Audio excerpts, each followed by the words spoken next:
ang tunay na malaya. Mga kapatid, gusto kong sabihin sa inyo, tayo mga mananampalataya, pinalaya tayo mula sa iba't ibang prinsipyo at paniniwala. Pinalaya tayo mula po doon sa pagkagapos ng tinatawag natin kasinungalingan. Pinalaya tayo mga kapatid mula doon sa pag-alipin ng mga gawang mga kasalanan. Kapag tapat tayo sa Panginoon, tapat din ang Diyos. Mas tapat siya eh. Diba?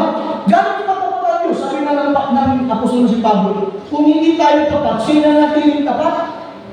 Hindi naapektuhan na hindi mo pagtatapat ang katapatan ng Diyos. Pero ito ay gagarantiya ko sa inyo. Kapag kayo ay tumindig, pag kayo ay manindigan sa pagiging tapat at committed nyo sa Panginoon, straight sa paglilingkod sa Diyos, mga kapatid, hindi ka pababayaan ng ating Panginoon.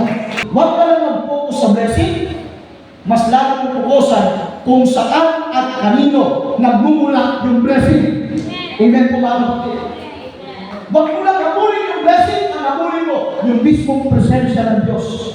Dahil kahit ng mga bagay mga kapatid na nawala sa iyo ay kaya ibalik, restore ng ating dakilang Diyos. Yung pag-ikay connected properly sa source. Amen. Mag-utusan naman, ang source ay tuloy-tuloy pa rin na ibibigay sa iyo ng Panginoon. Ang tunay na kalayaan ay nagsisimula kapag kinikilala natin ang ating kasalanan. Identify natin ang kasalanan yan at lumalapit tayo sa Diyos ng may pagsisisi. Huwag mo na itakot. Kasi tayo na ang bago yan, alamin ang Diyos. Amen po? Eh kung alam ng Diyos, bakit mo may natato? Sabihin mo na sa Kanya, isubok mo na sa Kanya para matulungan Kanya mga kapatid.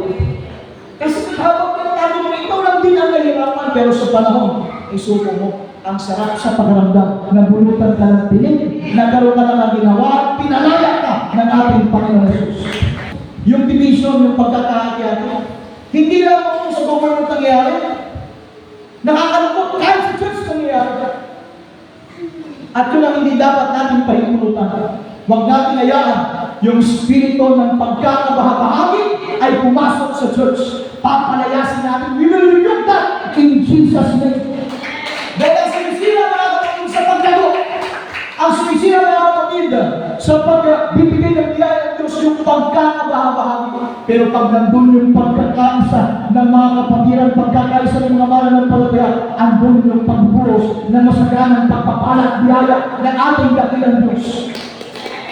Hindi tayo dito dapat nagkakanya-kanya. Ito yung panahon mga kapatid na dapat magkabisig, magtutulungan, magdadamayan para po sa ikalalaro ng gawain ng ating dakilang Panginoon. Palapakan natin ang ating dakilang.